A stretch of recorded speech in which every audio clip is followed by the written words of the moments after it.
कमरे की हल्की पीली रोशनी में उस रात जब अनन्या ने आईने की तरफ देखा तो उसका चेहरा 2 बार दिखाई दिया। एक वही जो हमेशा था और दूसरा कुछ सेकंड देर से हिलता हुआ। उसका दिल एकदम तेज धड़कने लगा। अनन्या पिछले कुछ दिनों से अपने नए अपार्टमेंट में अकेली रह रही थी। शहर के शोर से दूर वो जगह सस्ती थी, लेकिन अजीब तरह से खाली भी। उस कमरे में एक पुराना लंबा आईना पहले से लगा हुआ था, जिसे मकान मालिक ने हटाने से मना कर दिया था। पहले दिन सब सामान्य था। दूसरे दिन उसने महसूस किया कि आईने में उसका चेहरा थोड़ी देर से ब्लिंक करता है। तीसरे दिन आईने में दिखने वाला उसका चेहरा हल्का सा मुस्कुरा रहा था, जबकि असल में वो सीधी खड़ी थी। हर रात ये फर्क थोड़ा और बढ़ने लगा। कमरे में अजीब सन्नाटा रहता। कभी कभी दीवारों से हल्की हल्की खरोंचने जैसी आवाज आती, लेकिन असली डर तब शुरू हुआ जब एक रात उसने देखा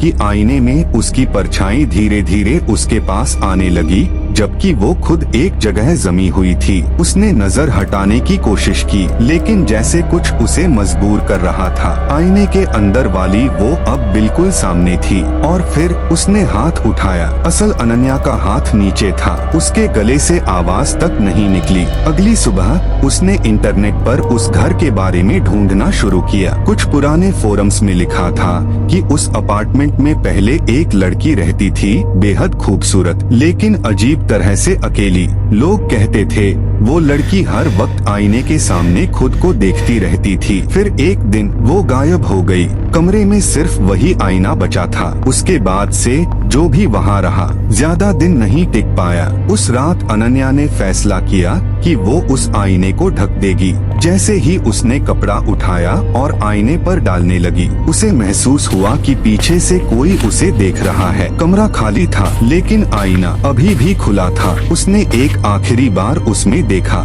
इस बार उसका चेहरा एकदम शांत था, लेकिन आईने के अंदर वही चेहरा धीरे धीरे मुस्कुरा रहा था। और फिर आईने के अंदर वाली वो अचानक आगे बढ़ी और जैसे किसी ने अंदर से धक्का दिया हो, अनन्या पीछे गिर गई। कमरे की लाइट एक पल के लिए बुझ गई।